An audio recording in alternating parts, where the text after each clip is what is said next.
Bienvenue dans le 15h30. Nous sommes vendredi le 17 mars. Aujourd'hui, c'est la fermeture des options du mois courant. Cependant, c'est aussi les trois sorcières. En mars, c'est le troisième mois. Alors, on a une fermeture des options pour le trimestre, les trois sorcières. Vous, alors, ne soyez pas surpris de voir qu'il va y avoir énormément de volume là, sur les titres optionnables là, quand vous allez voir la fermeture ce soir. Alors, c'est ça, c'est une petite particularité du troisième vendredi du troisième mois de l'année. Alors, présentement, les marchés, le Dow Jones il perd 2 points, est à 20 932 et le TSX perd 48 points à 15 513. Par contre, on devrait, si ça se maintient comme ça, on devrait avoir une semaine là, qui devrait être flat là, sur le marché américain, peut-être avec 20 points de hausse pour la semaine. Et aussi, on devrait avoir le TSX là, qui devrait là, être négatif aussi, terminer la semaine sur une note négative, ou en tout cas, ou tout près d'un petit pourcentage très, très, très léger.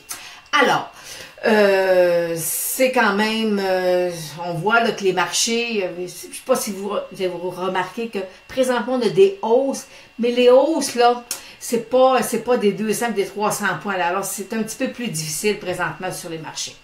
Allons voir maintenant, je vais aller vous mettre le graphique. J'ai plein de questions. Alors on va répondre aux questions des gens. On me demande, Lynn, qu'est-ce que tu penses de Terra Technologies? Ben, vous savez, je vous en ai parlé mercredi. Terra Technologies, j'ai une cible haussière. J'avais une cible haussière à 6 selon la technique point and figure. Et au moment où je vous parle, il est à 5,80 Alors, écoutez, là, il a bien monté, puis présentement, il faut prendre des prises de profit. Les stocks, là, ils prennent, je parle des fois des penny stocks, ils prennent 50%. Faut ramasser notre gain. C'est plus difficile présentement. On est dans des hauts de marché, alors vendez-en de partie, puis gardez-en le reste là, au cas où, mais avec quand même aussi... si jamais il y avait une correction, ben, une baisse sur le titre, ben, à ce moment-là, vous ne serez pas fâché d'avoir fait une prise de profit. On me demande, c'était Alain qui voulait avoir l'information sur Terra Technologies. Hugo me demande qu'est-ce que je pense de Genesis News. Bon, écoutez, présentement, là, puis il me dit, ils ont des projets d'aller sur le Nasdaq au 3e trimestre ou 4e trimestre, en tout cas, peu importe, là. Écoutez, là, on est d'accord avec vous, là, écoutez, on est dans un penny stock, là. On est dans un petit stock. Pour l'instant, ça sera quoi l'influence d'aller sur le marché américain? Mais c'est sûr, ça va emmener ce qu'on appelle de la liquidité, un peu plus de transactions sur le titre, mais c'est un penny stock. Faut pas, et là, présentement, j'ai une résistance qui est là, alors, tant et aussi longtemps qu'il ne perce pas, je suis pas haussière sur le titre, mais si jamais il perçait, ça pourrait devenir intéressant sur le titre. Un autre, Diane qui me demande, c'est un ETF sur le marché, tout ce qui est à l'extérieur du Canada. OK? Alors, elle me demande, est-ce que c'est bon? Est-ce que vous pensez que c'est quelque chose d'intéressant? Mais écoutez, là, il a monté beaucoup, il est comme le marché, il a monté énormément. Alors, si jamais il y avait un repli sur les marchés, ben à ce moment-là, ramassez vos gains parce que on est dans des hauts de marché. On est dans des hauts de marché, puis moi, ce que j'entrevois, là, c'est que lorsque ça va arriver, là, il faut dire qu'on n'aura pas 3 jours pour en virer de bord. Les baisses vont être drastiques. Alors, fait que si vous avez du gain, protégez vos gains. Et vous me demandiez aussi de l'information sur le iShare, sur les actions privilégiées. Écoutez, les taux d'intérêt devraient commencer à remonter. Alors, ça peut être une stratégie qui est intéressante pour les actions privilégiées parce qu'ils vont renouveler à un taux d'intérêt plus élevé. Alors, ça peut être une stratégie qui est intéressante. Mais moi, ça fait 1 an que je dis aux gens, ramassez de ce titre-là. C'est un très beau titre à mettre dans vos portefeuilles. Puis si en plus, vous mettez ça dans un CELI, écoutez, là, pas d'imposition, merveilleux, là. C'est simplement merveilleux. On me demande de Tango Mining, j'ai pas grand-chose, c'est un petit stock.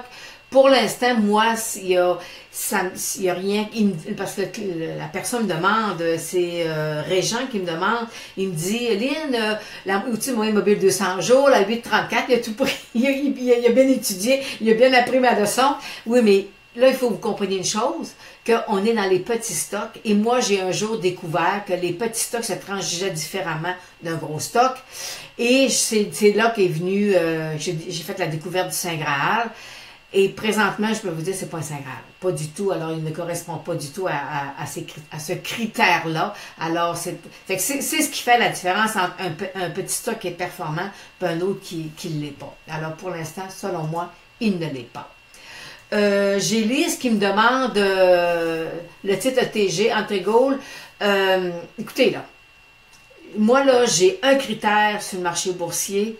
J'ai 3 critères. J'ai du volume, volume, volume. Moi, ça me prend du volume. Et présentement, c'est un titre qui a monté, qu'on a bien fait. On a fait j'étais haussière sur le titre parce que j'avais du volume. Et là, je n'ai plus de volume. Il casse sur peu de volume.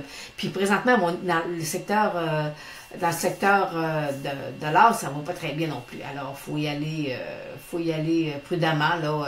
Et on me demande aussi, hémisphère énergie, mais c'est la même chose. Là. On est dans le pétrole est baissier. Présentement, on est dans une vague baissière, alors il n'y a pas de volume.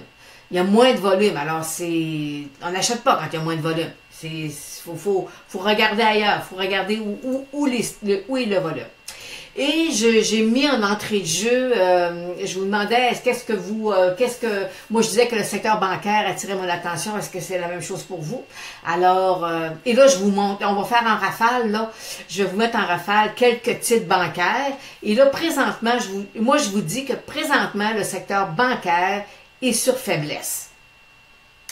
Selon moi, il est sur faiblesse. Alors, regardez l'indice de la finance. Là. Alors, le secteur bancaire est sur faiblesse. Et allons voir les titres. Regardez, BMO. Il est sur un support. Alors, c'est Banque Nouvelle-Écosse. Il est sur un immense support, Banque Nouvelle-Écosse. Alors, Banque Royale. On est sur un support aussi. Et on va terminer avec la TD, qu'on a parlé lundi. Alors, la TD aussi, on est sur faiblesse. La seule là, qui est moins dommageable là, dans les grosses banques, là, je parle pas de Banque nationale, là, ni de Banque Laurentienne, mais dans les grosses banques, la banque CIBC, qui a atteint ma cible, puis que présentement, là, c'est pas... il est sur un petit repli, mais si on prend la TD, c'est qu'elle a fait un nouveau sommet, elle a corrigé, est revenue, n'est pas capable d'aller tester son nouveau sommet. Et si j'allais puis là, je vous parle de la TD, puis j'oublie dans mon énervement, j'oublie d'aller vous mettre le graphique. Fait que voyez-vous, là, la TD, là, il a monté, il est redescendu, il n'est pas capable d'aller percer son sommet. Alors, fait que c'est pour ça que je vous mentionne que présentement, je suis un petit peu plus prudente sur le secteur bancaire. Et là, je me tourne, puis je vais aller voir mon écran pour l'or. L'or, on est à 1229. Alors, on est encore, vous savez, on est encore dans une vague 4. La vague 4, c'est difficile. Et on va des hauts et des bas. Alors, moi, pour l'instant, je suis toujours haussière sur l'or. Mais ça bouge énormément. Et le pétrole, on est toujours en dessous de 50 $. Alors, il faut attendre là, que les marchés se mouvent là, dans notre sens. Alors c'est ce qui termine aujourd'hui la semaine du 17 mars. Le Dow Jones est en baisse présentement de 10 points à 20 924. Alors, on devrait terminer la semaine sur une note positive, mais un petit 20 points possiblement. Le TSX, on est en baisse de 53 points à 15 509 et on devrait, pour lui aussi, terminer la semaine là, un petit positif très, très, très, très léger. Alors, je vous souhaite un bon week-end et n'oubliez pas qu'analystech.com, c'est le site d'analyse technique le plus prolifique au Québec. Alors, on se dit à lundi.